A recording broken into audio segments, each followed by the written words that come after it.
কড়াইল বস্তিতে এত বড় অগ্নিসংযোগ ঘটে গেল, এমন কি কোনো দল ছিল না সেখানে যে তাদের পাশে দাঁড়ানোর জন্য?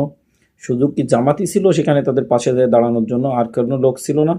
চলেন আমরা সেই বিস্তারিতটা দেখে আছি কড়াইল বস্তিতে কারা তাদের পাশে ছিল। জামাত ইসলাম আসছিল, আর কেউ আসে নাই। আর কেউ আসে নাই। জামাত ইসলাম শুধু রাত্রে খাবার দিয়ে গেছে, আবার এই যে এখন খাবার দিয়ে গেল। তাও আমরা পানি পাইছি না, কারণ জনসংখ্যা বেশি। তারা তো একা তো ব্যাকআপ দিতে পারে না। আমি আমার দেহার মধ্যে আমি কালকা থেকে রাতের এই 11টা পর্যন্ত 12টা পর্যন্ত বসা দেয় না। আমি দেখতেছি জামাতের লোক একজন আসে আঙ্গরে একটা কম্বল দিচ্ছে। এরপরে সকালে আসে আঙ্গরে কলা আর রুটি দিয়ে গেছে জামাতের লোক।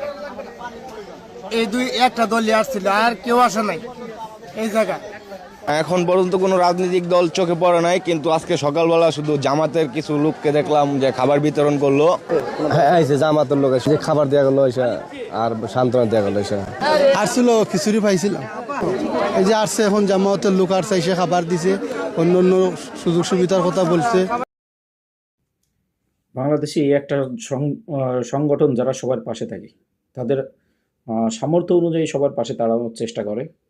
আর অনেক বড় বড় দল আছে, সংগঠন আছে, তারা কখনো এইভাবে আমি দেখি নাই কারোর পাশে দাঁড়াতে। তারা শুধু খাওয়ার বেলায় আছে, দেওয়ার বেলায় নাই।